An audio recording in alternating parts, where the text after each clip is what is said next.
Esa noche, en mi propia mesa, con 23 personas mirándome, mi yerno se puso de pie y dijo algo que ninguno de nosotros olvidará jamás.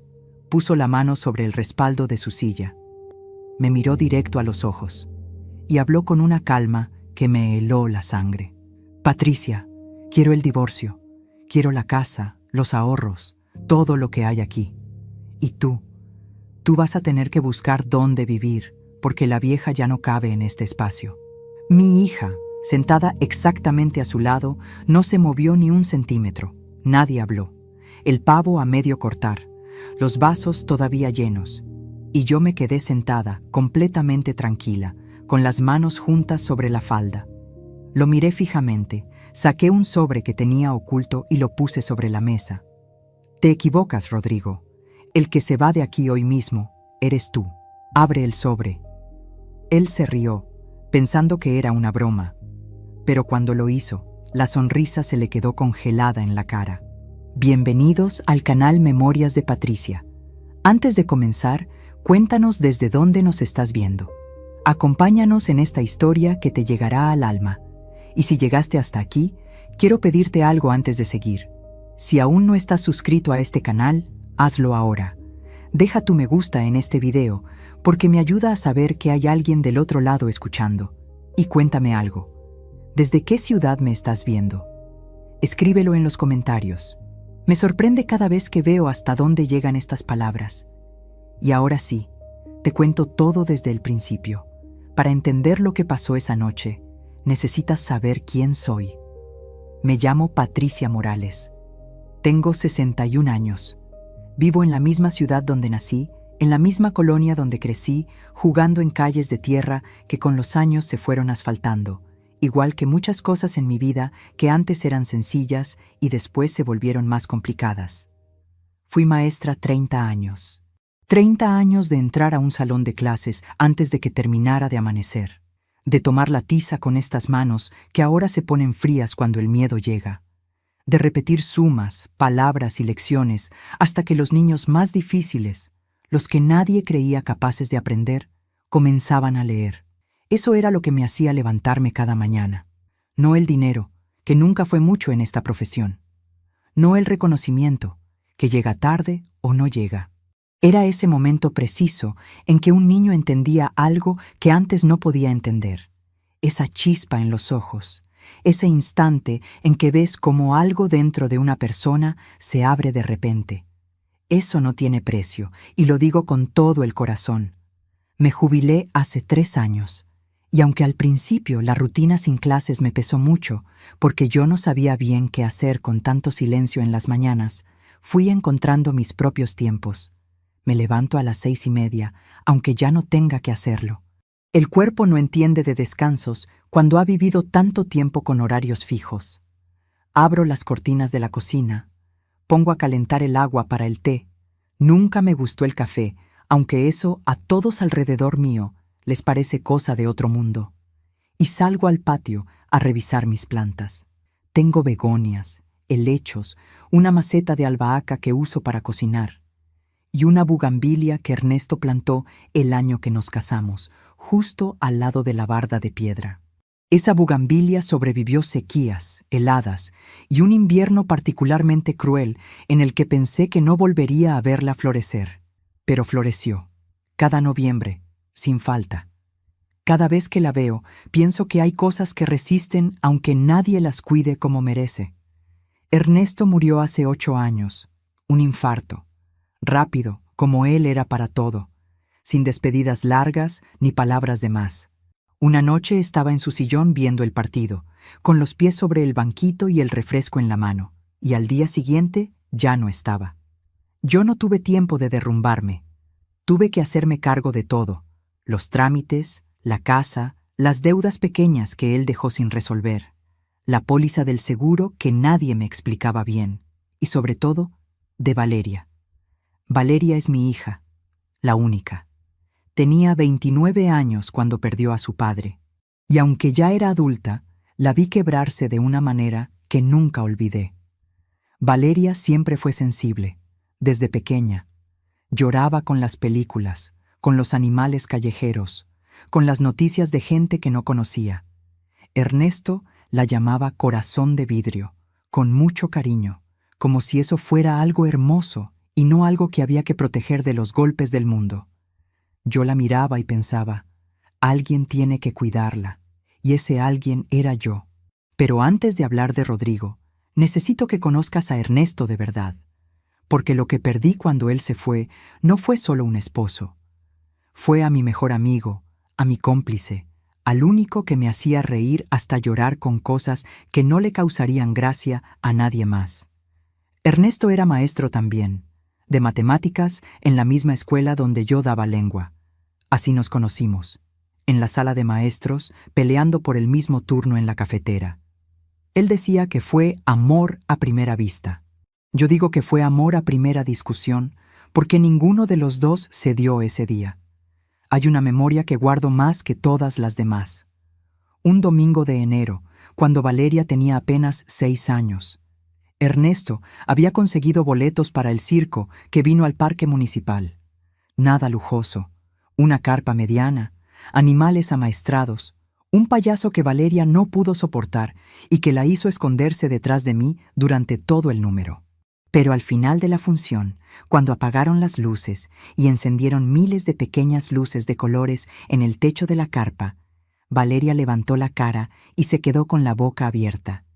Y Ernesto me tomó la mano sin decir nada. Ese silencio fue suficiente para todo. Esa clase de recuerdos son los que uno carga durante años sin darse cuenta. Y son los que duelen más cuando algo los amenaza.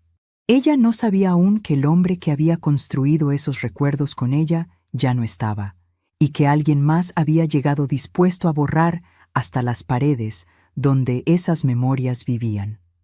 2 años después de que Ernesto murió, Valeria me presentó a Rodrigo.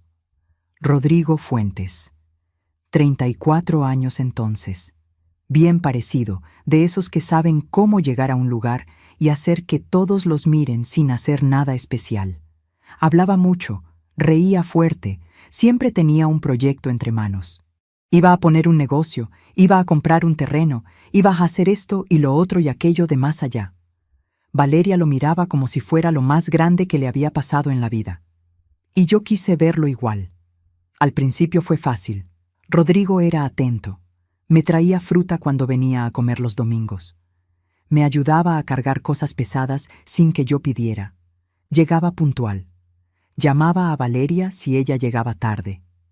Tenía esos gestos pequeños que hacen que una madre piense que su hija eligió bien. Lo que no noté, o lo que no quise notar, fue lo que había detrás de todo eso. Que ninguno de sus proyectos llegaba a ningún lado. Que siempre había una razón externa para el fracaso. El mercado, los socios, el momento equivocado. Y que cada vez que necesitaba algo, la conversación terminaba de la misma manera. Patricia, tú no podrías... Si me ayudaras con esto, suegra. Es solo un préstamo, te lo juro que te lo devuelvo. Le pagué el último año de carrera universitaria. Valeria me lo pidió llorando, diciéndome que si él se quedaba sin terminar, lo perdería todo. Yo dije que sí, porque vi a mi hija llorar y no pude decir que no. Después el negocio. Me pidieron 120,000 pesos para arrancar una distribuidora de materiales de construcción. Firmé lo que me pidieron que firmara.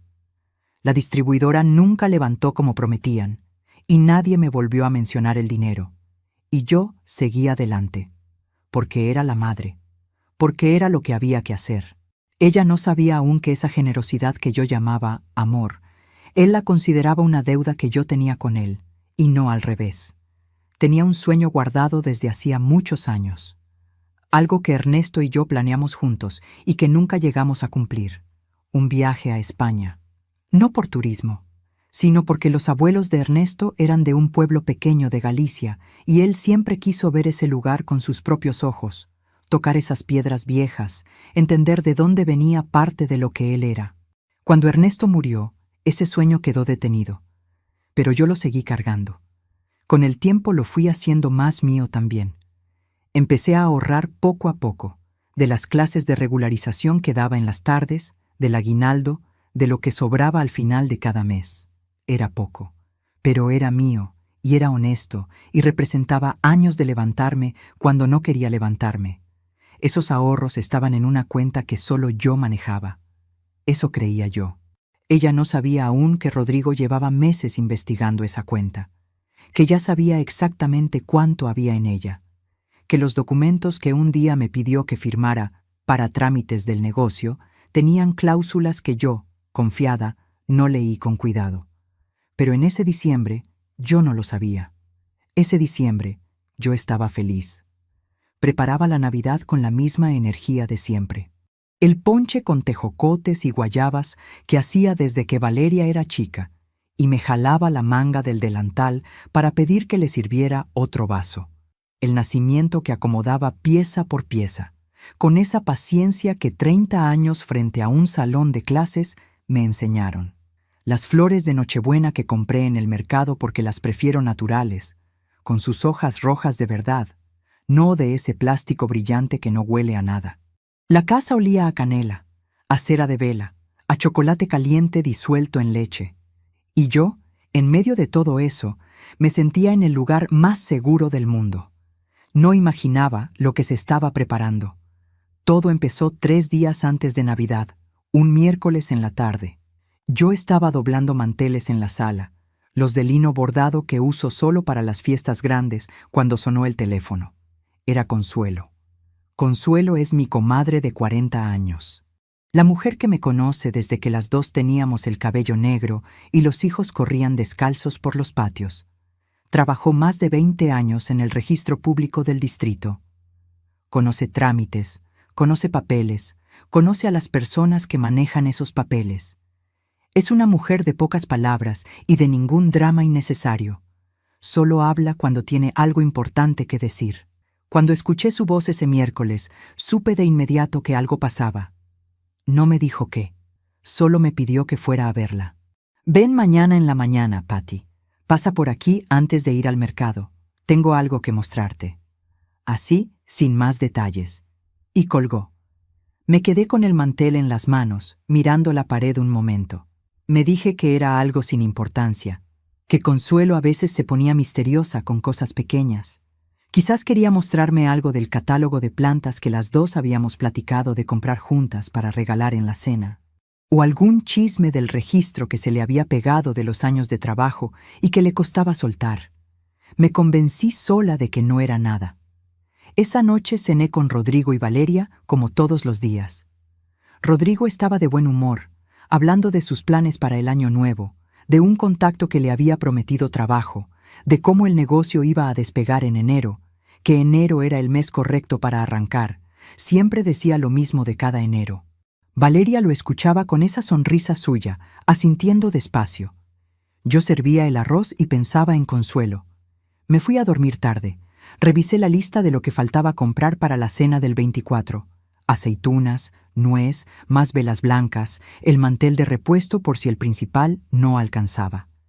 Anoté todo en el cuaderno pequeño que uso para la cocina. Pensé si los primos de Ernesto iban a llegar desde el norte o si ese año faltarían de nuevo. Me dormí con el cuaderno encima del pecho. A la mañana siguiente me levanté antes de las 6. Me puse el abrigo beige que uso para salir temprano, el que tiene el botón del cuello que nunca termino de coser bien, pero que tampoco cambiaría, porque lo compré con Ernesto en el tianguis de ropa de los domingos, cuando todavía íbamos juntos los fines de semana a buscar cosas sin buscar nada en particular. Preparé el té. Bebí 2 tazas parada en la cocina, mirando la bugambilia desde la ventana. Estaba tranquila, completamente tranquila.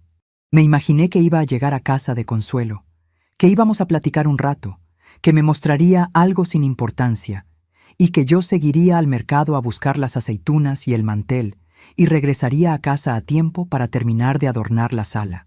Cerré la puerta de la calle con llave. Me detuve un segundo en la banqueta, sin saber bien por qué.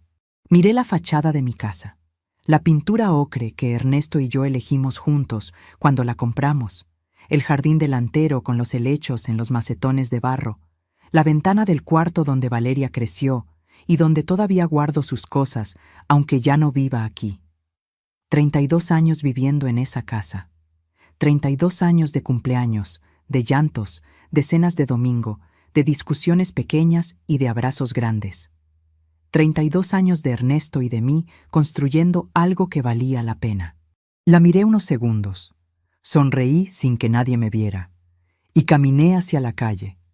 Iba pensando en los adornos que faltaban poner, en llamarle a mi cuñada para confirmar cuántos iban a ser de su lado, en si los buñuelos de ese jueves iban a quedar mejor que los del año pasado. Iba con el espíritu tan liviano como si nada en el mundo pudiera torcerse. No sabía que en ese momento había un sobre esperándome en casa de Consuelo. No sabía lo que había dentro de ese sobre. Y no sabía que la Patricia que cerró esa puerta con llave esa mañana y caminó hacia la calle con su lista del mercado en la bolsa, ya no iba a volver a ser la misma. Iba caminando hacia algo que lo iba a cambiar todo, y lo hacía con una sonrisa. La calle de Consuelo queda a 20 minutos caminando desde mi casa.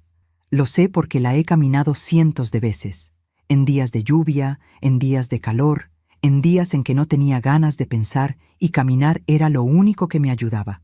Conozco cada grieta del pavimento, cada árbol que se inclina sobre la banqueta, cada perro que ladra detrás de una reja sin ganas de convencer a nadie. Es un camino que se me ha metido en los pies como la memoria de algo que no hace falta recordar porque simplemente está. Ese jueves en la mañana el frío era seco, del que pega en la cara sin avisar. El tipo de frío que no da tiempo de prepararse, que entra por las mejillas antes de que uno termine de abrir la puerta. Me subí el cuello del abrigo beige y caminé despacio, sin apuro. Tenía tiempo de sobra. La lista del mercado podía esperar.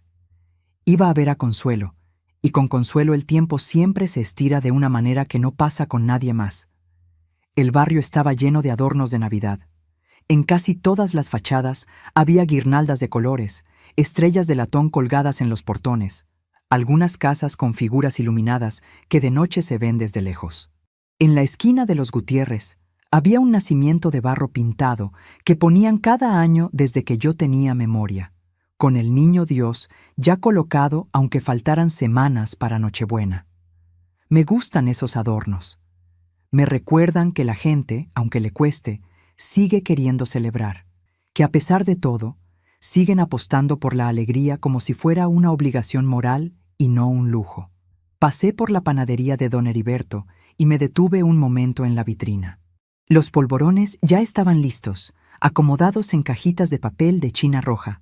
El olor a manteca y azúcar glass se salía por la rendija de la puerta. Ernesto los adoraba. Cada año compraba 2 cajitas, aunque yo le decía que no éramos tantos y que siempre sobraban. Él decía que sobraban porque yo no los comía suficiente. Y tenía razón, aunque nunca se lo dije. Me gustaba verlo comerlos, desmoronarse entre los dedos y dejar un rastro blanco en la pechera de su suéter. Me gustaba esa versión de él, despistada, feliz, sin nada que demostrar. Sonreí sola en la banqueta y seguí caminando. Pensé en la cena del 24, en los primos que iban a llegar el día anterior y a quienes tenía que acomodar en el cuarto de huéspedes. En si el mantel largo iba a alcanzar para la mesa extendida, o si iba a tener que poner 2 juntos y disimular la costura con el centro de flores. En si Valeria iba a traer el postre ese año, o si, como los últimos 2, iba a llegar con las manos vacías y una disculpa que sonaba más a excusa que a otra cosa. En si yo iba a tener ánimo para poner la música de siempre, o si este año me iba a conformar con el silencio. No pensé en Rodrigo. Me di cuenta de eso después, con mucha claridad. Que en todo ese camino hacia casa de Consuelo, Rodrigo no me pasó por la mente ni una sola vez. No porque lo hubiera borrado con esfuerzo, sino porque ya no ocupaba espacio en los pensamientos cotidianos. Como una presencia que uno deja de notar cuando lleva demasiado tiempo en el mismo lugar. Cuando llegué a la calle de Consuelo, noté algo que en ese momento no supe interpretar. Una camioneta gris estaba estacionada frente a su casa. Modelo reciente, sin calcomanías, sin lodo en las llantas, con esas placas que parecen recién puestas. Del tipo que usa gente que no vive en ese barrio. No porque el barrio sea malo, sino porque esa camioneta era del tipo que no se estaciona en ningún lado sin tener un propósito. Y la ventana del conductor estaba apenas abierta, como si alguien hubiera estado adentro hace poco y no hubiera terminado de cerrarla. como si hubiera salido con prisa y no con descuido. Miré la camioneta un segundo. Luego miré la casa de Consuelo. La puerta estaba cerrada. Las luces del corredor, que ella siempre deja encendidas en las mañanas para que se vea que hay vida adentro, estaban apagadas. Consuelo tiene esa costumbre desde que enviudó. Me lo dijo una vez. Mientras hay luz, la gente sabe que no estoy sola. Me dije que quizás había salido un momento y ya regresaba. Toqué el timbre. Nada. Volví a tocar, un poco más fuerte. La cortina del ventanal de la sala se movió apenas. Solo un instante, el tiempo de una respiración. Luego se quedó quieta. Y entonces la puerta se abrió. Lo que vi en la cara de Consuelo no lo voy a olvidar mientras viva. No era la cara de alguien que estaba esperando a su comadre de 40 años para tomar té y platicar. Era la cara de alguien que acaba de ver algo que no debería haber visto. La cara de quien ya sabe demasiado y está cargando ese peso sin que nadie se lo pidiera. Estaba pálida, no del frío. Pálida de adentro, de ese color que se pone la piel cuando la sangre se retira de golpe porque el susto es verdadero. Hay una diferencia entre el pálido del cansancio y el pálido del miedo genuino. El segundo no tiene remedio con café ni con descanso. Ese era el de Consuelo. Me agarró del brazo antes de que yo pudiera decir una palabra. No me dijo hola, no me preguntó cómo había llegado, no hizo ninguno de los gestos de siempre. El abrazo, el beso en la mejilla, el «pásale que ya puse el agua». Solo tiró de mi brazo hacia adentro de la casa con una fuerza que no le conocía, cerró la puerta de un jalón y echó el seguro con manos que le temblaban. Las dos manos, como si una sola no fuera suficiente para mantener afuera lo que fuera que ella estaba manteniendo afuera. Consuelo nunca echa el seguro de día. Me empujó suavemente hacia el pasillo de la cocina. «Ven, atrás, rápido». Le pregunté qué pasaba. No me respondió. Caminó delante de mí hacia la cocina con pasos cortos y rápidos, los de alguien que quiere apurarse sin hacer ruido. Se asomó por la ventana pequeña que da al callejón trasero, miró hacia los dos lados, volvió a mirarme y señaló la alacena grande que ella tiene junto al refrigerador. La alacena donde guarda el arroz, los frijoles, las latas de conserva y los chiles secos que cuelga en racimo desde el verano. «Métete ahí adentro». Me quedé paralizada. «Consuelo». «¿Qué?» «Patricia». Su voz era un susurro, pero sonaba como un grito, como cuando alguien baja la voz porque no puede subirla y entonces el silencio mismo se convierte en urgencia. «Métete ahí adentro y no hagas ruido. Te lo explico después. Confía en mí». Hay momentos en la vida en que uno hace cosas que en ninguna otra circunstancia haría. Yo me metí a esa alacena porque vi en los ojos de Consuelo algo que no dejaba espacio para preguntas. No era miedo de película. No era el susto de un ruido inesperado, ni la angustia de una mala noticia. Era el miedo real de alguien que sabe que el daño es posible y está muy cerca. El miedo de quien ya calculó las salidas y encontró que son pocas. Me acomodé como pude entre los costales de arroz y las latas. Doblé las rodillas, recargué la espalda en el estante y me hice lo más pequeña que pude. Consuelo cerró las puertas de madera, dejando apenas una rendija de luz, delgada como un hilo. Escuché sus pasos alejarse hacia la sala, lentos pero resueltos. El corazón me latía en los oídos. Olía a hoja de laurel y a canela en raja. Olores de cocina buena, de casa de toda la vida, de domingo y de familia. En cualquier otra situación me habrían dado calma. Me habrían llevado a algún recuerdo dulce. En ese momento eran el único punto fijo al que me podía aferrar mientras esperaba sin saber qué estaba esperando. A veces los olores son lo único que nos ancla cuando el resto del mundo se vuelve incomprensible. Pasaron quizás 3 minutos. Luego escuché la puerta principal abrirse y escuché su voz. No pude respirar. Era Rodrigo. Entró hablando, sin pausa, con esa manera suya de llenar el espacio desde que llega, como si el aire de los cuartos le perteneciera. Esa manera de entrar que yo siempre interpreté como confianza y que en ese momento, desde la oscuridad de esa alacena, Empecé a leer de otra forma. Consuelo, ya llegué. Perdón por el retraso. El tráfico en la avenida estaba imposible. Hubo una pausa. ¿Vino alguien? La voz de Consuelo sonó perfectamente tranquila.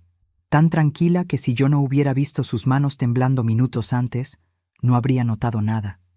Nadie. ¿Por qué? Me pareció ver movimiento en el corredor cuando llegué. Era yo, que andaba acomodando cosas. Pásale. Escuché pasos. 2 pares de pasos. El de Rodrigo y otro que no reconocí. Pasos firmes, de zapatos de cuero, del tipo que hace ruido porque quiere hacer ruido. Alguien más había entrado con él. Se sentaron en la sala. Consuelo tenía la sala justo al lado de la cocina, separada por una pared delgada. Podía escuchar todo. Cada palabra, cada pausa, cada crujido del sillón de bejuco, donde Consuelo siempre sienta a las visitas. La voz desconocida habló primero. ¿Ya tiene los documentos que le pedí? Era una voz de hombre. Formal, medida. Del tipo que usa traje aunque no tenga que usarlo. Del tipo que ha aprendido a hablar de cierta manera porque sabe que las palabras también son poder. Consuelo dijo algo que no alcancé a entender bien. Hubo un ruido de papeles, el sonido específico de alguien que pone una carpeta sobre una mesa. Rodrigo habló. ¿Cuánto tiempo más necesitamos para que todo esté limpio? Limpio. Esa palabra me detuvo el aliento. La voz formal respondió. Si la señora firma esta semana, el registro tarda máximo 10 días hábiles. Antes de que termine el año, la propiedad ya estaría a nombre de usted. La propiedad. Mi cerebro tardó un segundo en conectar las palabras. La propiedad. Mi casa. La casa que Ernesto y yo pagamos durante 16 años. La casa donde nació Valeria. La casa de la bugambilia en la entrada que planté desde semilla. Estaban hablando de mi casa. El corazón me empezó a latir tan fuerte que por un momento pensé que lo iban a escuchar. Rodrigo habló de nuevo, y esta vez su voz tenía un tono que yo no le conocía. O que sí le conocía, pero que nunca había escuchado tan claro, sin los filtros de los domingos de comida y los cumpleaños y los regalos de Navidad, sin la capa de normalidad que lo volvía invisible. Era el tono de alguien que está haciendo negocios. ¿Y si ella se niega a firmar? La voz formal. Técnicamente, con los documentos que usted ya tiene, la firma de la señora Patricia no sería necesaria en todos los pasos. Los poderes que ella firmó en su momento nos dan margen suficiente, pero sería más limpio si ella firmara voluntariamente. Menos ruido, menos posibilidades de impugnación. Los poderes que ella firmó. Cerré los ojos dentro de esa alacena oscura. Los poderes. Años atrás, Rodrigo me había pedido que firmara unos papeles.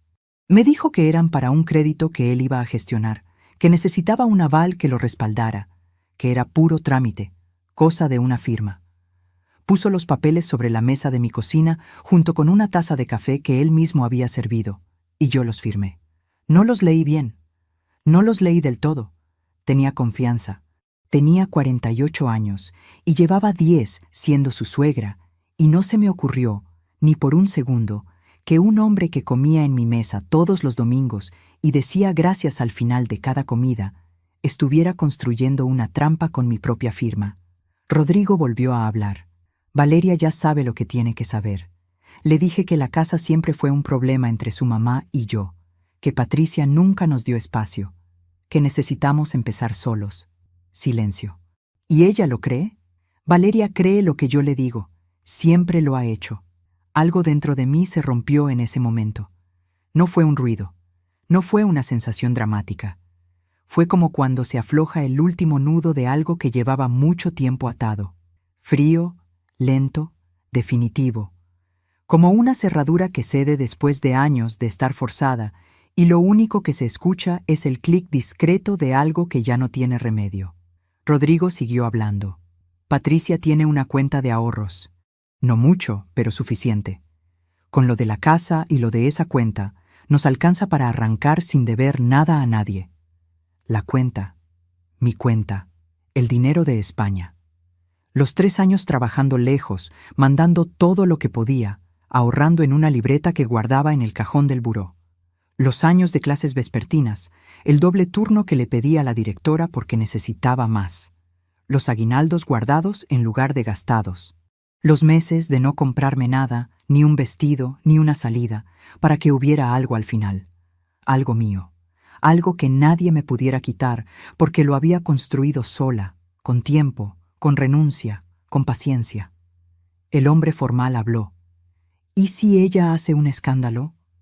Rodrigo soltó una risa corta, breve, del tipo que no tiene nada de gracia. Patricia no va a hacer ningún escándalo. Es maestra jubilada, vive sola, no tiene con quién pelear. ¿Va a llorar? ¿Va a hablar con el cura? ¿Va a quedarse callada? Porque eso es lo que hacen las mujeres como ella.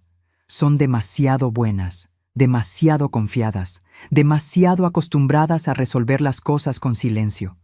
Por eso, siempre les pasa esto. Pausa. Ese es su problema. Necesito que entiendas lo que sentí en ese momento. No fue llanto.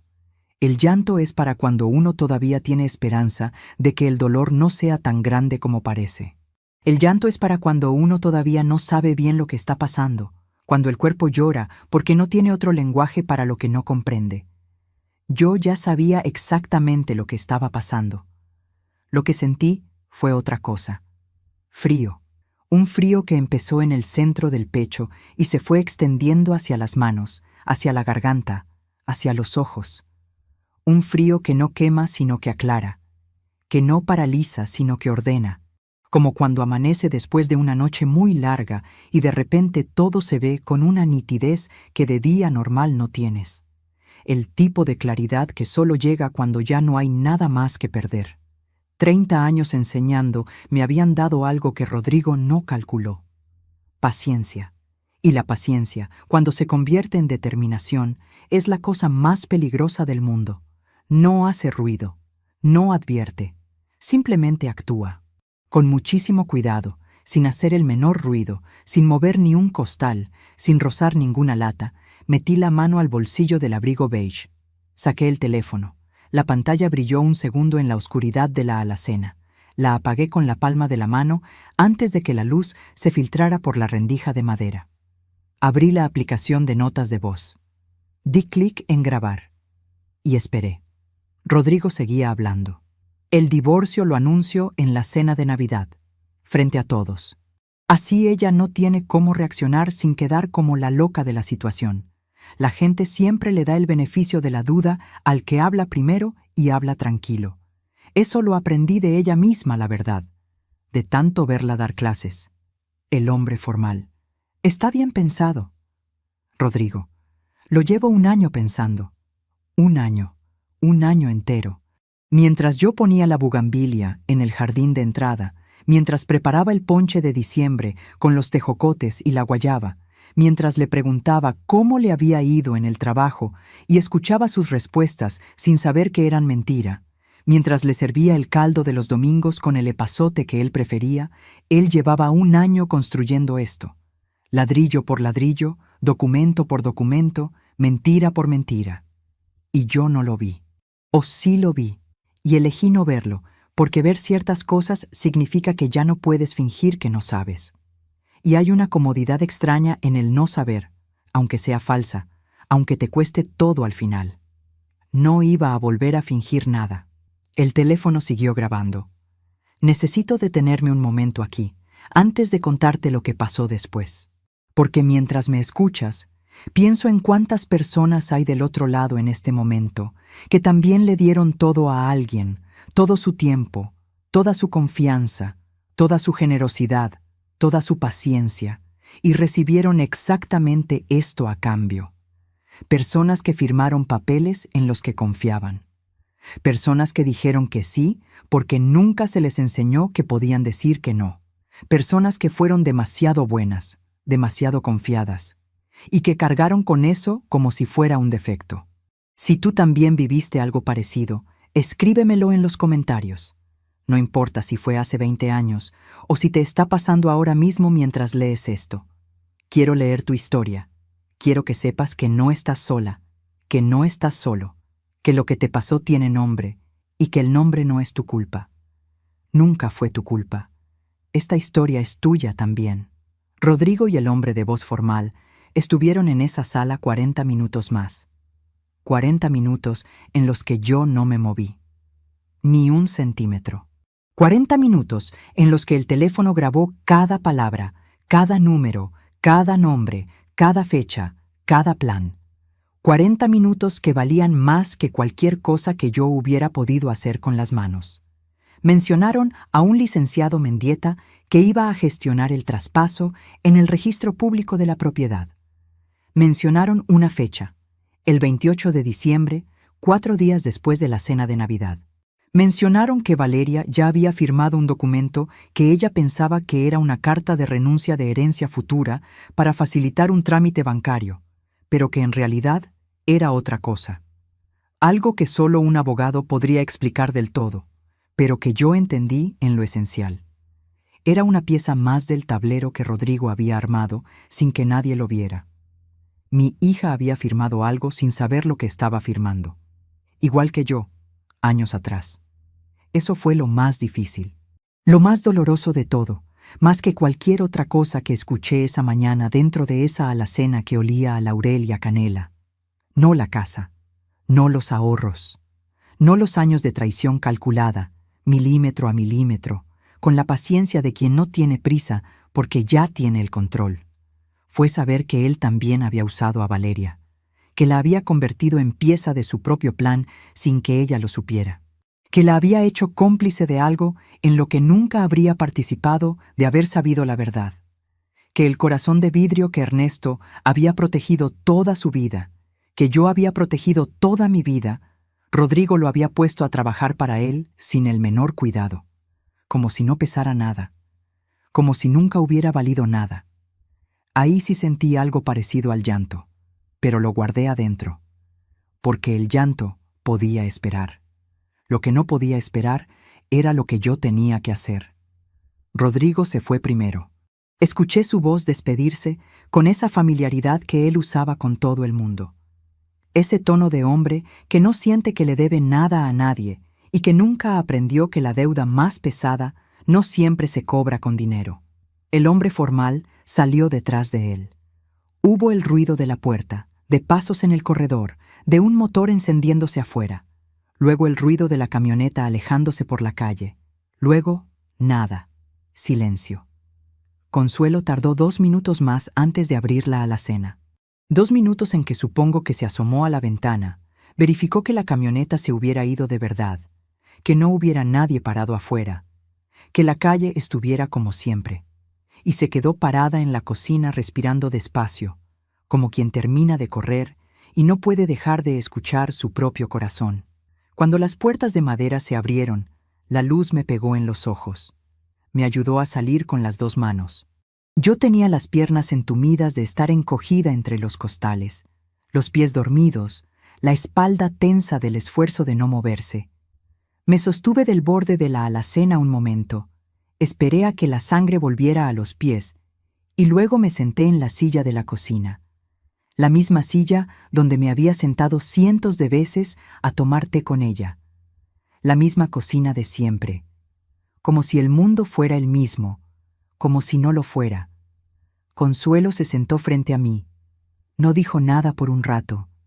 Solo me miraba, con esa manera suya de mirar que no juzga ni consuela a tiempo, que simplemente acompaña. Fue ella quien habló primero. Llevo 3 semanas queriendo llamarte, Patty. Le pregunté por qué no lo hizo. Se le llenaron los ojos. Porque tenía miedo de que no me creyeras. Porque pensé que ibas a defenderlo. Porque cuando una mujer lleva muchos años confiando en alguien, a veces la noticia la destruye a ella antes de destruir al que hizo el daño. Le dije que la entendía. Y era verdad. La entendía completamente. Yo misma, en otro momento, quizás habría buscado la explicación que no doliera.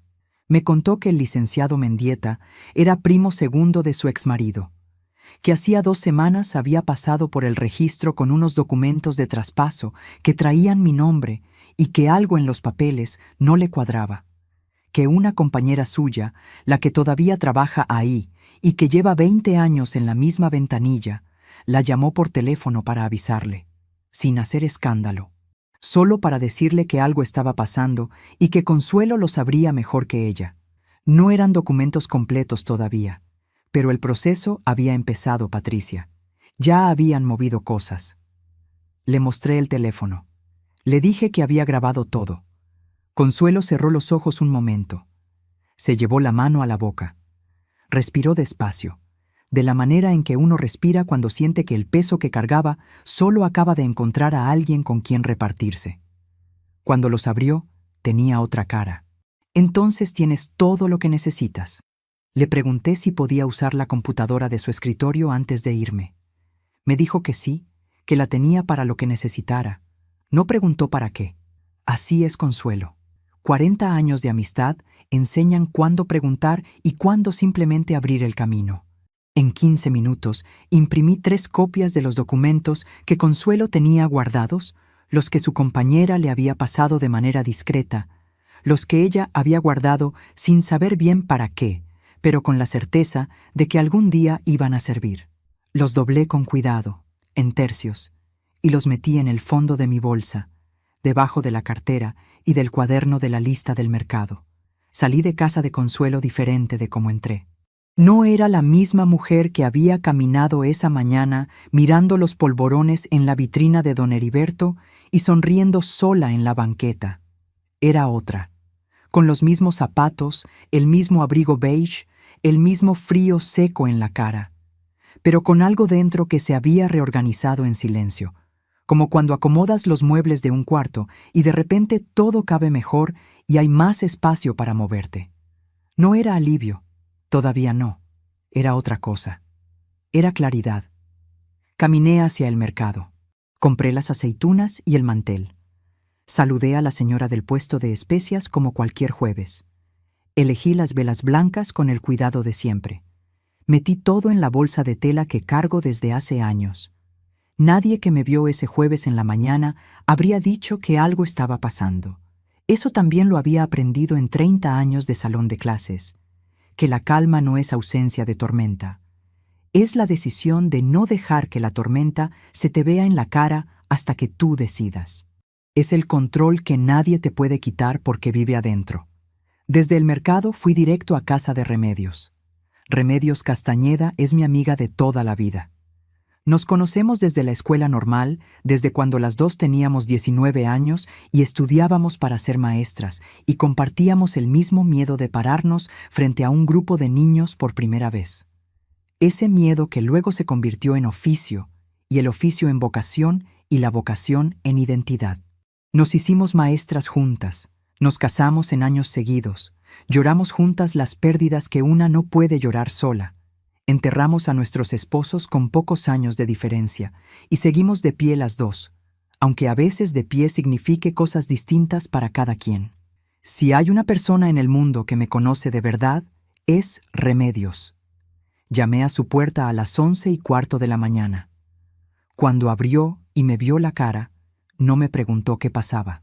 No dijo, «Ay, ¿qué te pasó?», ni puso esa cara de susto que hace que uno tenga que consolar al que lo consuela. Solo se hizo a un lado para dejarme pasar. Con la naturalidad de alguien que sabe que lo que importa no es la puerta, sino lo que hay después de ella. Nos sentamos en su comedor. Ella puso agua a calentar sin que yo pidiera nada. Sacó 2 tazas, el azúcar, las cucharitas, el mantel de cuadritos que tiene desde siempre. Y se sentó frente a mí con esa manera suya de escuchar que consiste en no interrumpir nunca, en no completar las frases del otro, en dejar que las palabras lleguen a donde tienen que llegar sin meterle prisa. Le conté todo, desde los papeles que firmé años atrás sin leerlos bien, desde los 120,000 pesos que nunca volvieron y que yo había dejado ir porque hacer ruido me parecía peor que perder el dinero, desde la llamada de Consuelo, desde la alacena, desde el olor a laurel y a canela.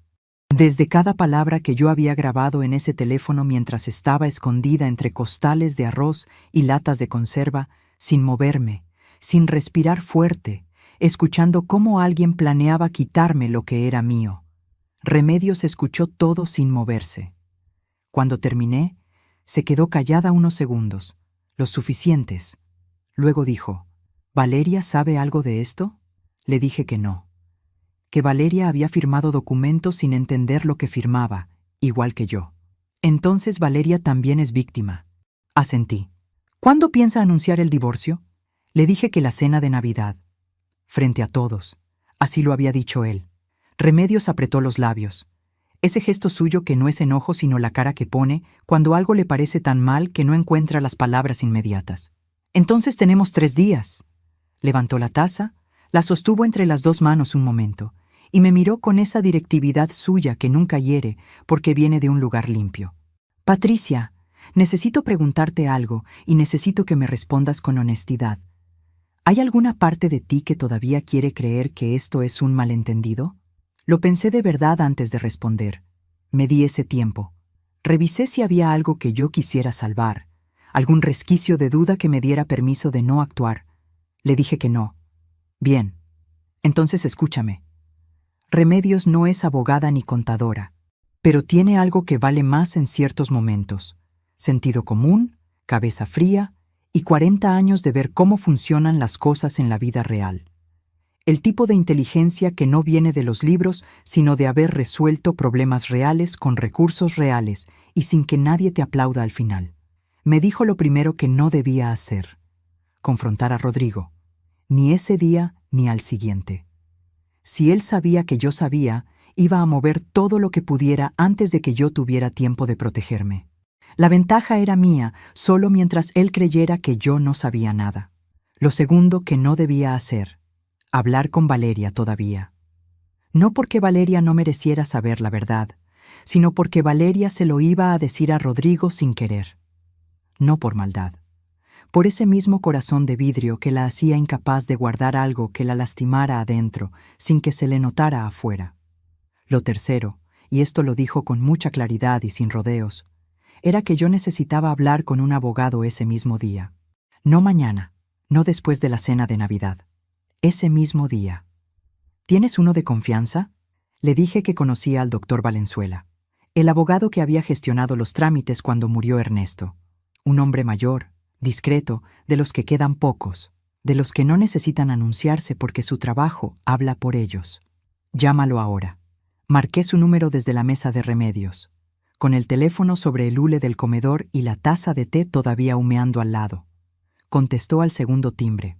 Le dije que necesitaba verlo urgente, que no podía explicarle por teléfono, que era ese mismo día si podía ser.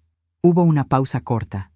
El tipo de pausa de alguien que revisa su agenda mentalmente sin necesidad de abrirla. Venga a las 4 de la tarde, Patricia. La espero. Llegué a su despacho 10 minutos antes de las 4. El doctor Valenzuela tiene 72 años y un escritorio de madera oscura que parece más viejo que él. Su despacho huele a papel y a café de cafetera de filtro, del que se deja olvidar en el fuego y se pone amargo con las horas. Hay un Cristo pequeño colgado a la derecha de la puerta, de madera tallada, sin adornos. Hay diplomas que nadie lee, pero que están ahí como testigos mudos de lo que tomó llegar a este cuarto. Hay pilas de expedientes que de alguna manera él siempre encuentra sin buscar, con esa familiaridad de quien conoce sus cosas mejor de lo que uno creería posible. Es un hombre que habla despacio y mira directo, del tipo que no desperdicia palabras porque entiende que cada una tiene un peso y un lugar. Cuando entré me dio la mano como si nos hubiéramos visto la semana pasada, aunque habían pasado 3 años. Siéntese, Patricia, cuénteme. Le conté, esta vez más organizada que con Remedios. El camino desde casa de Consuelo hasta ese despacho me había dado horas para ordenar los hechos, ponerlos en secuencia, separarlos de lo que sentía. Empecé por los documentos de los poderes, luego los 120,000 pesos, luego la llamada de Consuelo, luego la grabación, los datos concretos primero. El resto podía esperar. Cuando mencioné la grabación, él levantó la mano apenas. Un gesto pequeño, preciso. ¿La tiene consigo? Saqué el teléfono y le puse la grabación en la bocina del despacho.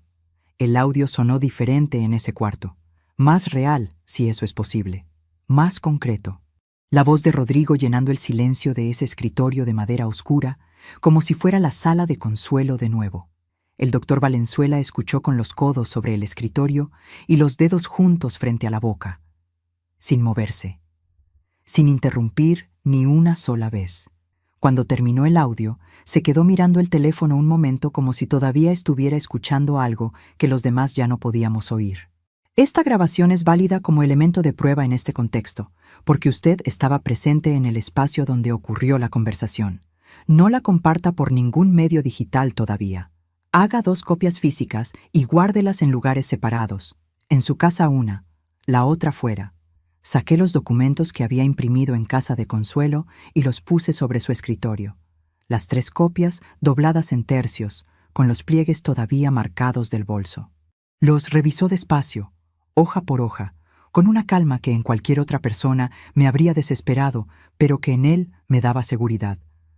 La calma de quien ha visto suficientes papeles como para saber dónde mirar sin que se le escape nada. Levantó la vista. Los poderes que usted firmó tienen un alcance significativo. Sin embargo, hizo una pausa y acomodó los papeles con cuidado, dejándolos alineados en la esquina del escritorio. Hay algo que el señor Rodrigo no consideró. Me quedé quieta. La propiedad que usted habita tiene un estatus especial desde el fallecimiento de su esposo. Al momento del deceso, quedó registrada bajo una modalidad de protección familiar que en este estado impide su transmisión sin un proceso judicial específico. Ese proceso requiere tiempo, requiere notificación formal a usted y requiere una audiencia. No pueden transferirla en 10 días hábiles. No pueden transferirla en 2 meses sin que usted sea notificada oficialmente y tenga derecho a responder. Lo miré.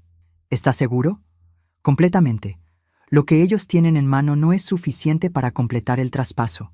Necesitarían más documentos, más firmas, más pasos, y para obtener todo eso tendrían que pasar por instancias donde usted ya puede aparecer con todo lo que me acaba de traer. Sentí algo raro en el pecho. Algo que tardé unos segundos en reconocer porque llevaba horas sin sentirlo.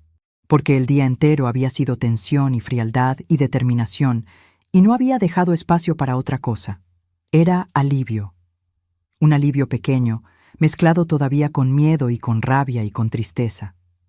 Pero real, presente, mío. El doctor Valenzuela tomó una hoja en blanco y empezó a escribir mientras hablaba, con esa letra apretada y ordenada de quien aprendió a escribir cuando eso todavía importaba. Lo que vamos a hacer es esto, dijo el doctor Valenzuela. Usted ya firmó la protección de la propiedad. Ahora, no diga nada. Deje que él crea que tiene el control. Si él planea hacer ese anuncio en la cena de Navidad, deje que lo haga. En ese momento, usted le entregará esta notificación legal y la transcripción de la grabación que hicimos. Cuando hay 23 testigos presentes, un hombre como Rodrigo no tiene dónde esconderse. El impacto social lo destruirá antes de que llegue al juzgado. Me entregó la hoja con los pasos escritos a mano, numerados, sin adornos. ¿Y la cuenta de ahorros? Mañana a primera hora va al banco, sola, sin decirle a nadie. Cambia los accesos y añade una restricción de disposición que requiera su firma física para cualquier retiro mayor. Lleve su identificación y el comprobante de domicilio. No tardará más de 1 hora.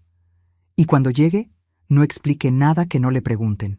Anoté todo en el cuaderno pequeño que traía en la bolsa. El mismo cuaderno de pasta azul donde había escrito la lista del mercado esa mañana. Aceitunas, nuez, velas blancas. Y ahora esto. Las 2 cosas en la misma hoja, con la misma letra, porque la vida no separa lo ordinario de lo urgente de la manera que uno quisiera. Antes de levantarme, le pregunté algo que me había estado pesando desde la alacena de Consuelo y que no había podido decirle a nadie todavía. Le pregunté qué iba a pasar con Valeria. El doctor Valenzuela me miró con esa calma suya que no es frialdad, sino algo más parecido a la honestidad que no necesita adornos ni suavizarse para ser dicha. Eso depende de Valeria y de lo que ella decida hacer cuando sepa. Lo que usted puede hacer es protegerla también desde ahora. Los documentos que ella firmó sin entender pueden impugnarse si se demuestra que hubo engaño, información incompleta, o que ella carecía del contexto necesario para consentir de forma real. Y con lo que usted tiene, eso se puede demostrar. Salí de su despacho a las 6:10 de la tarde. El frío ya era el de las noches de diciembre, ese que entra diferente al del mediodía, más pesado, más quieto, con olor a pino y a humo de leña de las casas que todavía cocinan con fogón. Las luces de los adornos navideños ya estaban encendidas en las fachadas. Las mismas estrellas de latón, las mismas guirnaldas que había visto esa mañana. Pero de noche, todo se ve distinto. La misma calle y otro mundo. Y antes de contarte lo que pasó cuando llegué a casa esa noche, necesito preguntarte algo. ¿Desde qué ciudad o país me estás escuchando en este momento? Escríbemelo en los comentarios. Cada vez que veo esos nombres me sorprende lo lejos que llegan estas historias. Me recuerda que el dolor que describí hoy en esa alacena no tiene una sola dirección postal. Llegué a casa a las 6:15. Rodrigo ya estaba ahí. Estaba sentado en la sala viendo el televisor con los pies sobre la mesita de centro, que era un hábito que a mí siempre me molestó y que nunca le dije nada porque elegía mis batallas, porque pensé que había batallas más importantes, porque pensé que guardar paz en lo pequeño era sabiduría. Esa noche no dije nada tampoco, pero por razones completamente distintas. ¿A dónde fuiste?, me preguntó sin quitar los ojos de la pantalla. Al mercado, y a casa de Remedios a dejarle unas cosas. Tardaste mucho. Nos pusimos a platicar. Asintió sin más y volvió a su programa, como si no pasara nada, como si ese día fuera un día cualquiera. Para él, lo era. Puse las cosas del mercado en la cocina con la calma de siempre. Saqué las aceitunas, el mantel, las velas blancas. Puse a calentar el caldo que había dejado preparado desde la mañana. Corté el pan. Acomodé los cubiertos sobre el mantel de mármol frío. Todo en orden, todo en su lugar. Como cualquier jueves. Valeria llegó 20 minutos después, con el ruido de llaves y la voz de siempre. Ese saludo corto y cariñoso que echa al aire sin mirar todavía a nadie. Cenamos los tres alrededor de esa mesa que yo había comprado con Ernesto 32 años atrás, cuando la elegimos juntos en una tienda del centro, y Ernesto dijo que era demasiado cara, y yo dije que iba a durar toda la vida, y los dos teníamos razón. Rodrigo habló de sus planes para el año nuevo, del contacto que le había prometido trabajo, del negocio que iba a repuntar en enero, del viaje que estaban pensando hacer en el verano, como si hubiera un verano planeado de manera normal, esperando al otro lado de todas las cosas que yo sabía. Los mismos temas de siempre, con las mismas palabras de siempre, con la misma seguridad de quien siente que el piso está firme bajo los pies. Yo lo escuché. Lo miré comer. Lo miré servirse más caldo sin preguntar. Lo miré reírse de algo que él mismo dijo, esa risa corta de quien se divierte con su propio ingenio. Y pensé, llevas un año planeando quitarme mi casa. Llevas un año usando a mi hija. Llevas un año sentado en esta misma mesa comiendo el caldo que yo preparo, durmiendo bajo el techo que Ernesto y yo construimos con años y con sacrificio, y sonriendo como si no debieras nada a nadie. Como si todo esto fuera tuyo ya. Lo pensé todo sin que se me moviera un músculo de la cara.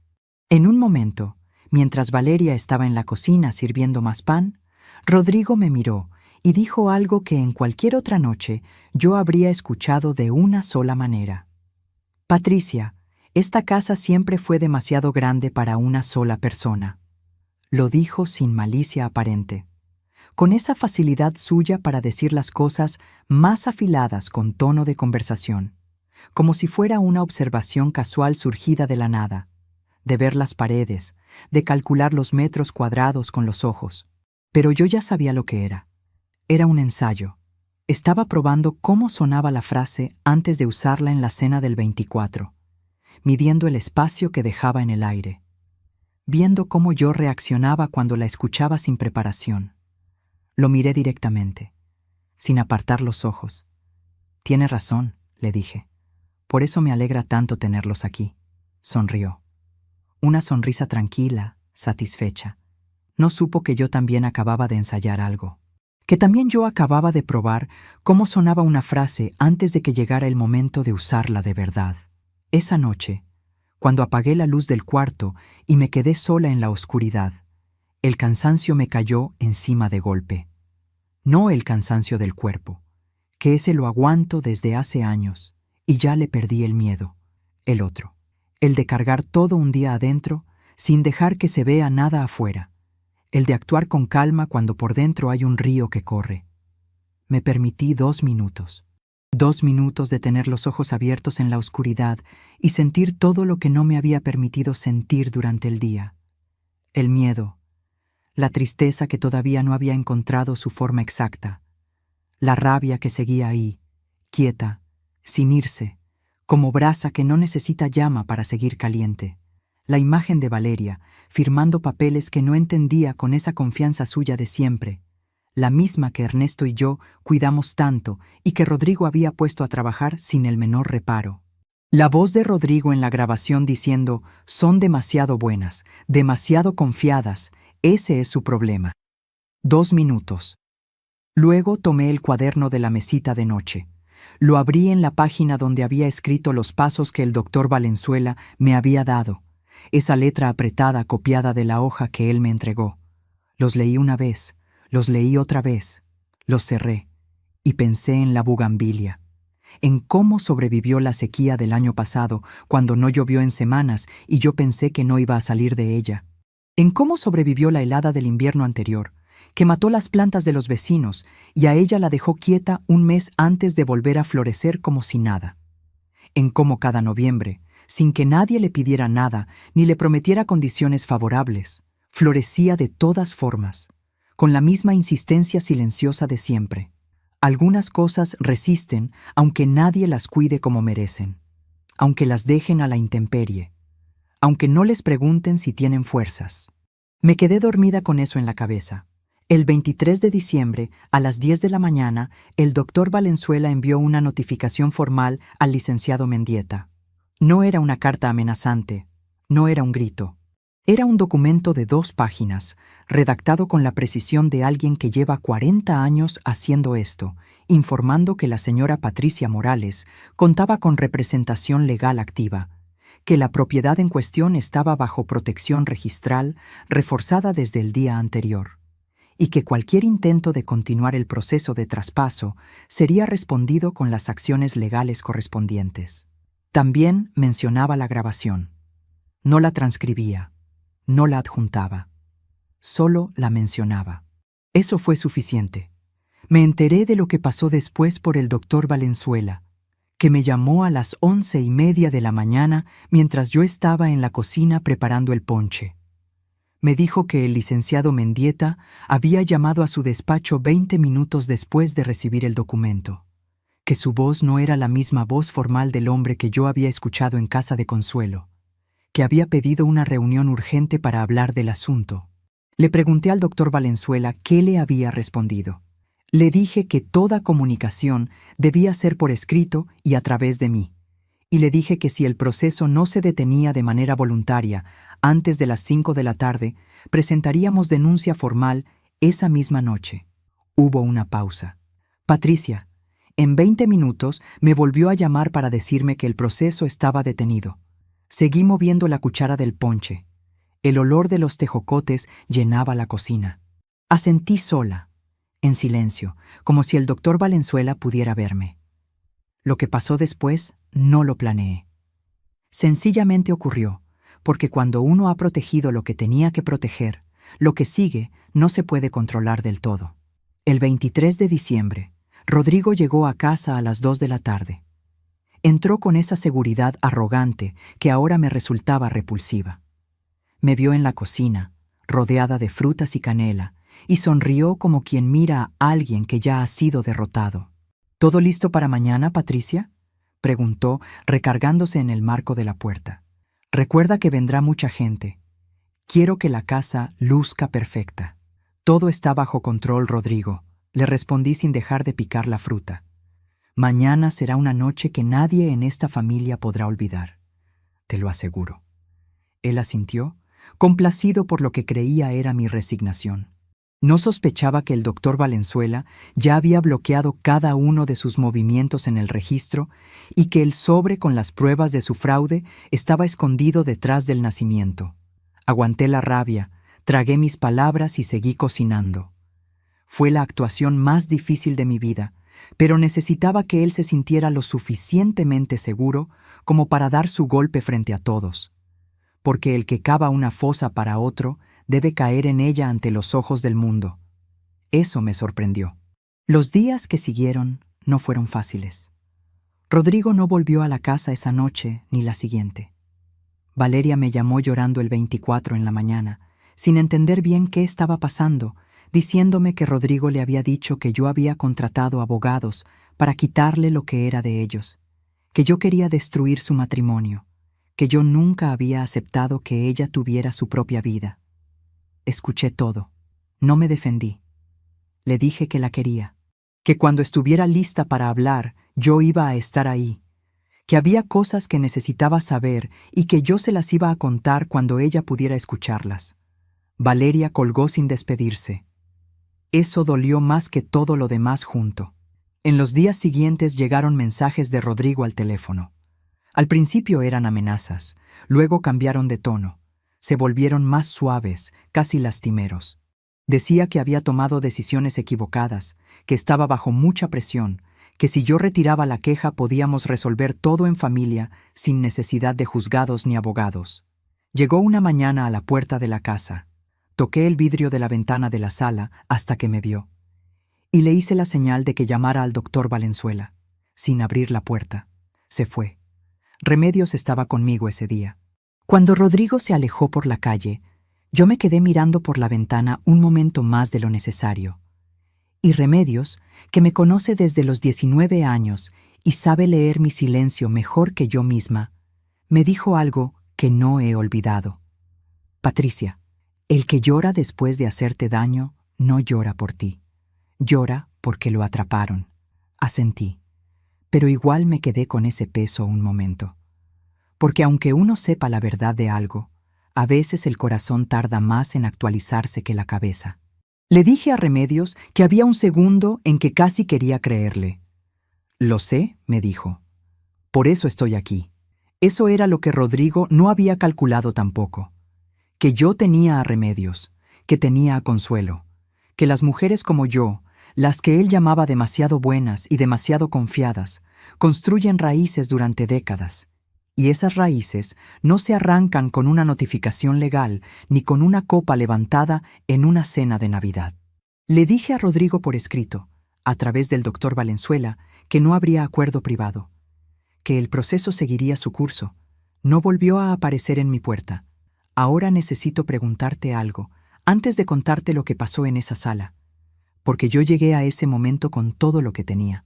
Los documentos, la grabación, los años, el nombre de Ernesto detrás de mí, aunque él ya no estuviera.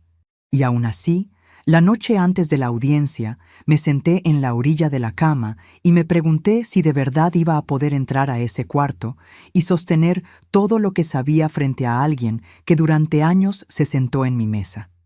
Si tú estuvieras en mi lugar, en ese momento exacto, ¿entrarías a esa sala? ¿O todavía buscarías una salida que no lastimara a nadie, aunque eso significara perderte a ti misma? Escríbemelo en los comentarios.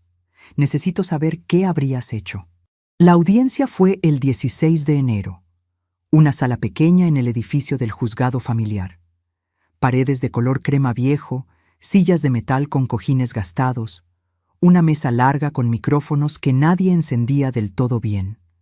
Nada parecido a lo que uno ve en las películas, pero con todo el peso del mundo adentro.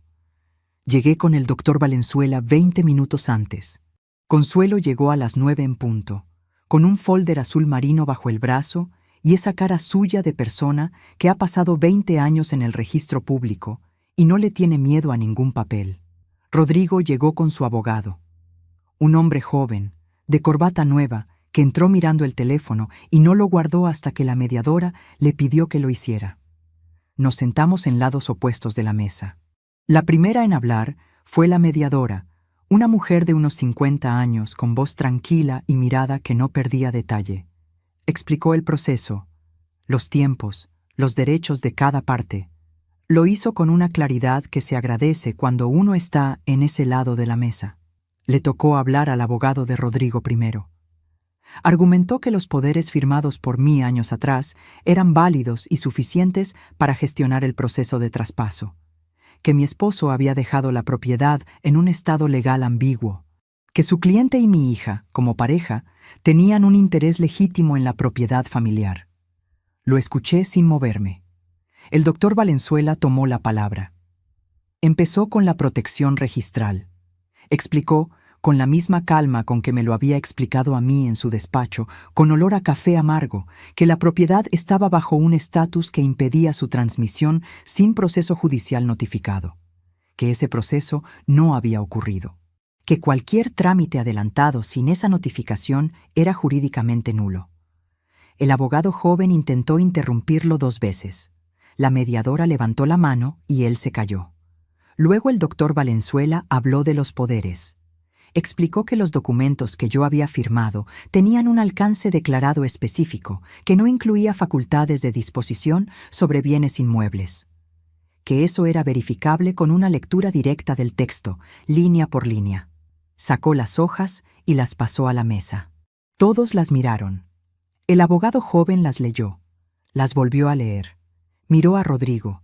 Rodrigo miraba la mesa. Entonces el doctor Valenzuela mencionó la grabación.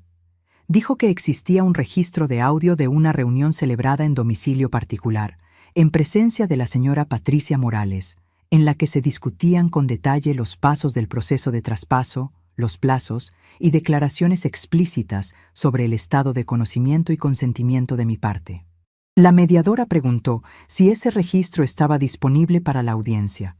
El doctor Valenzuela dijo que sí. El abogado joven pidió un receso. La mediadora lo concedió. 10 minutos. Salieron al pasillo. Los vi por el vidrio de la puerta. El abogado hablaba rápido. Rodrigo tenía los brazos cruzados y miraba el suelo. En un momento el abogado le dijo algo, y Rodrigo levantó la cabeza y me miró a través del vidrio.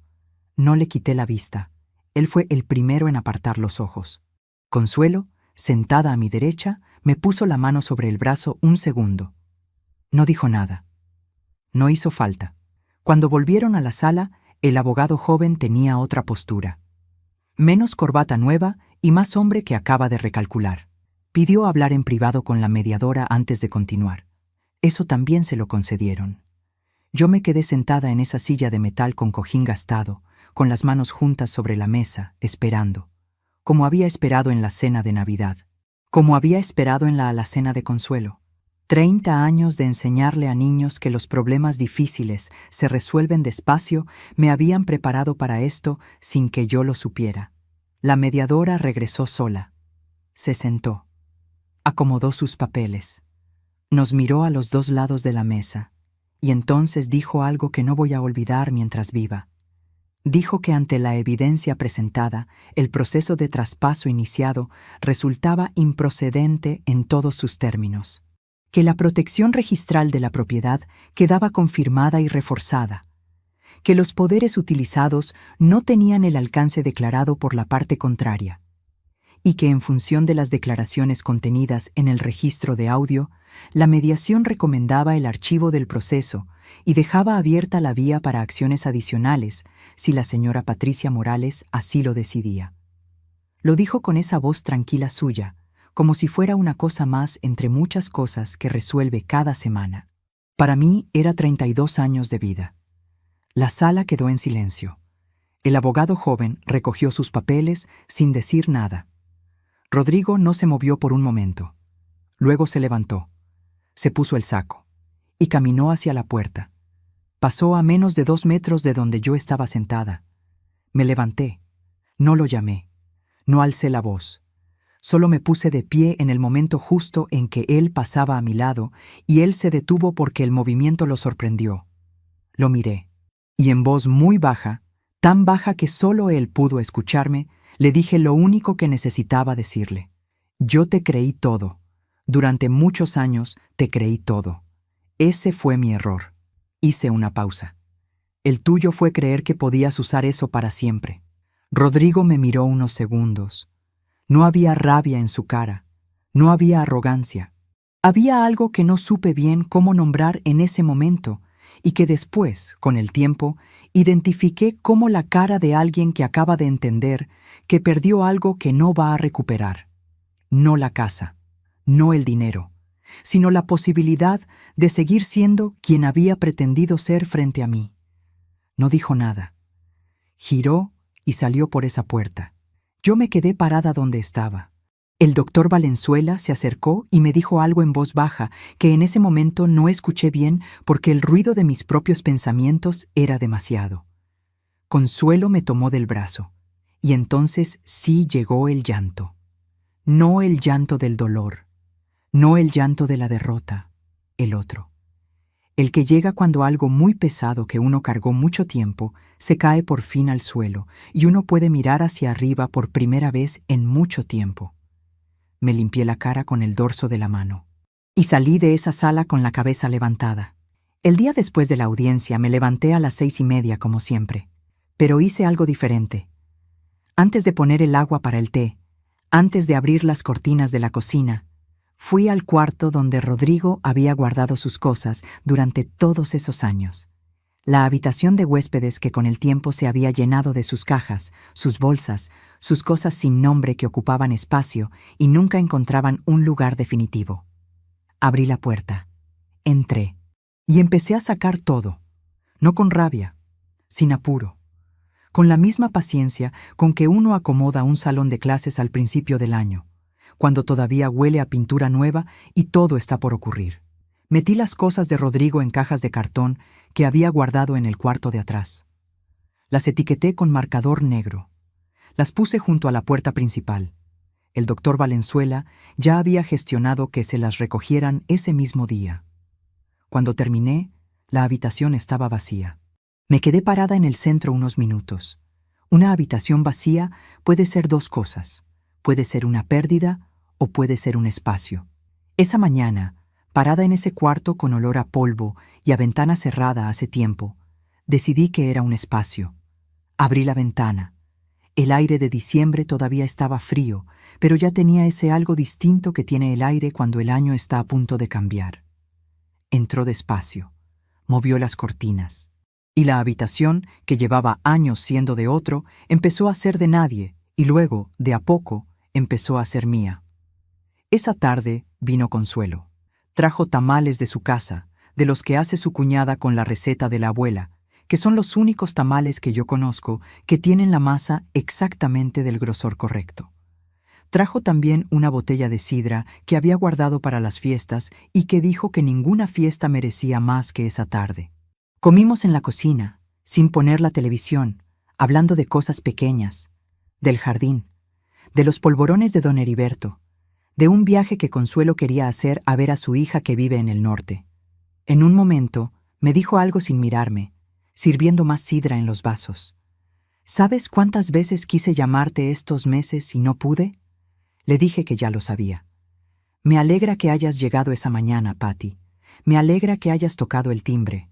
Brindamos con los vasos de sidra encima de esa mesa de mármol frío que Ernesto y yo compramos juntos hace tantos años. Fue una celebración pequeña y honesta. No hacía falta más. De Rodrigo supe pocas cosas en los meses que siguieron, y fue suficiente con saber pocas. El licenciado Mendieta había cerrado su despacho de manera abrupta en enero. Rodrigo se había ido a vivir a casa de un primo en otra ciudad. No supe más. Y no pregunté más, porque la historia de Rodrigo ya no era parte de mi historia. Lo que sí era parte de mi historia era Valeria. Y eso tomó tiempo. El primer mes no me llamó. El segundo mes me mandó un mensaje corto que decía que necesitaba espacio para pensar. Le respondí que lo entendía y que la quería. No agregué nada más porque el amor que no pone condiciones a veces es lo único que puede esperar sin romperse. El tercer mes llamó. Habló 2 horas seguidas, llorando casi todo el tiempo, sin que yo interrumpiera casi nada. Me contó que había encontrado en el teléfono de Rodrigo conversaciones que explicaban muchas cosas, que ella también había empezado a ver un abogado, que se sentía la persona más tonta del mundo. Le dije que no era tonta, que confiar no es estupidez, que la estupidez sería seguir confiando después de saber. Valeria tardó mucho en volver. pero volvió. Y eso, con el tiempo, se convirtió en lo más importante de todo. Los primeros meses no fueron de fiesta. Sería mentira decirte que me levanté de esa audiencia convertida en otra mujer, que el dolor se fue de golpe y que todo fue luz desde ese día. Las cosas no funcionan así. Y a los 61 años, una ya sabe que las cosas no funcionan así. Hubo noches difíciles. Una en particular, en febrero, cuando encontré en el cajón del buró una foto que yo no recordaba haber guardado ahí. Era de una Navidad de hace 6 años. Rodrigo, Valeria y yo alrededor de la mesa. Los tres sonriendo. Éramos una familia, o lo que yo creía que era una familia, y en esa foto no se veía nada de lo que había debajo. Me senté en la orilla de la cama con esa foto en la mano. Y lloré. No mucho. No con ese llanto que te deja sin aire, sino con ese otro llanto quieto, del que sale solo, del que no le pides permiso y que no espera que lo invites. Lloré por los años que creí algo que no era. Lloré por Valeria, que había crecido al lado de un hombre que la usó con la misma frialdad con que me usó a mí. Lloré por Ernesto, que se fue sin saber nada de esto y que a veces extraño de maneras que no sé explicar bien. Guardé la foto en el cajón de nuevo. No la tiré. No la quemé como hacen los personajes de las películas. La guardé porque esos años ocurrieron, y aunque estuvieran construidos sobre una mentira, también tenían momentos verdaderos. Y los momentos verdaderos no se borran solo porque el contexto resultó ser falso.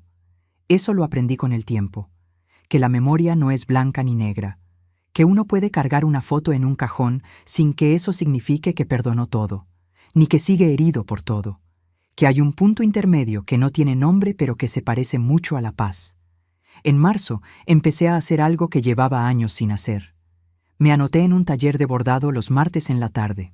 No porque necesitara aprender a bordar, porque ya sé bordar, sino porque quería un lugar a donde ir los martes, con personas que no me conocieran de antes, donde yo fuera simplemente una mujer con hilo y aguja y ninguna historia que explicar. El primer día llegué sin conocer a nadie. Me senté en la mesa del fondo, que era la que quedaba cerca de la ventana y tenía mejor luz. Y la mujer que se sentó a mi lado, sin que yo dijera nada, me pasó una madeja de hilo azul que se le había enredado y me preguntó si se me daba bien desenredar nudos. Le dije que bastante bien. Ella se rió. Se llamaba Hortensia. Tenía 64 años, 2 nietos que vivían lejos, y una manera de contar las cosas que me recordó a Ernesto, esa habilidad de hacer que cualquier historia pequeña suene importante. Nos hicimos amigas con la velocidad extraña con que a veces se hacen las amistades entre personas que ya vivieron mucho y no tienen tiempo que perder en rodeos. Los martes en la tarde dejaron de ser solo martes en la tarde. Y en la cura también estuvo la bugambilia. Una mañana de abril la vi florecer antes de lo que esperaba. Todavía hacía frío. El cielo estaba nublado. Y ahí estaba ella, con sus flores rojas encima de la barda de piedra, sin pedirle permiso al clima ni al calendario. Me quedé mirándola un rato largo desde la ventana de la cocina. Pensé en Ernesto plantándola el año que nos casamos. Pensé en todos los inviernos que sobrevivió. Pensé en que ella no sabía que era símbolo de nada, que solo era una planta haciendo lo que las plantas hacen cuando llega el momento. Decidí que yo también iba a hacer eso, simplemente florecer cuando llegara el momento. Sin anuncio, sin que nadie me lo pidiera. Fue Hortensia la que me lo dijo primero, a finales de abril, mientras las dos tomábamos café después del taller. Patricia, ¿tú has ido alguna vez a España? Le dije que no, que había querido ir muchos años. Ella me miró con esa cara suya de persona que acaba de tomar una decisión. Yo tampoco. Y mi hija vive en Madrid desde hace 3 años y nunca he ido a verla. Nos miramos las dos. Ninguna dijo nada por unos segundos. Luego las dos dijamos lo mismo al mismo tiempo. Y las dos nos reímos tanto que la dueña del café se asomó a ver qué pasaba. Empezamos a planear el viaje esa misma tarde, en servilletas de papel, con los precios que Hortensia buscaba en el teléfono y yo anotaba en mi cuaderno. No era un viaje de lujo. Era un viaje real, del tipo que se hace cuando uno finalmente decide que las cosas que se fueron posponiendo ya esperaron suficiente. Lo reservamos para septiembre, pueblo de Galicia incluido. Cuando le conté a Valeria, ella se quedó callada un momento. Luego me dijo algo que no esperaba. «Mamá, papá hubiera querido que fueras». Asentí. No pude decir nada más en ese momento. Pero dentro de mí, algo que había estado quieto mucho tiempo, se movió de la manera más suave y más profunda que puedo describir. Han pasado meses desde aquella noche en que mi yerno se levantó en mi propia mesa y anunció que me iba a quitar todo. La mesa estaba servida para 23. El vapor del pavo llenaba el aire, y las risas de los primos y vecinos creaban una calidez que Rodrigo estaba a punto de romper. Cuando él se puso de pie y el silencio cayó sobre la sala, vi a Valeria palidecer. Rodrigo soltó su discurso reclamando la casa y los ahorros, tratándome como a un mueble viejo que ya no tenía espacio. Cuando terminó, esperando que yo estallara en llanto o suplicara, simplemente busqué el sobre debajo de mi servilleta de lino. «Antes de que hagas las maletas de alguien, Rodrigo, deberías leer esto», dije con una voz que no me pertenecía de lo firme que era. Le entregué la notificación legal del doctor Valenzuela y la transcripción de su charla en casa de Consuelo. Mientras él leía, el silencio se volvió mortal. Sus manos empezaron a temblar. Los invitados, que segundos antes lo miraban con asombro, empezaron a murmurar al ver los documentos que probaban su intento de fraude. Esto es mentira», balbuceó él, buscando apoyo en Valeria. Pero mi hija, al ver su firma falsificada en uno de los anexos que yo le mostré en ese momento, se levantó de la silla con una expresión que nunca le había visto. No hubo necesidad de más palabras. El peso de 23 pares de ojos juzgándolo fue suficiente para que Rodrigo entendiera que su teatro se había venido abajo. Salió de la casa esa misma noche, bajo la lluvia, con el ruido de las puertas cerrándose detrás de él.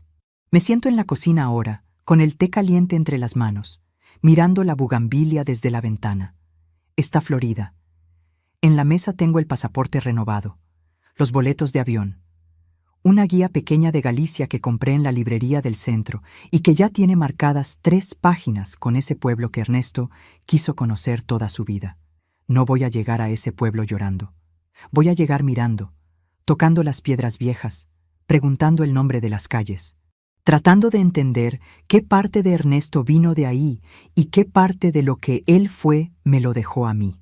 Voy a ir con Hortensia, que se ríe de todo y no le tiene miedo a nada, y con quien aprendí que las amistades nuevas no reemplazan a las antiguas, sino que llegan a llenar espacios que uno no sabía que existían. Y Valeria va a llamarme cuando aterrice.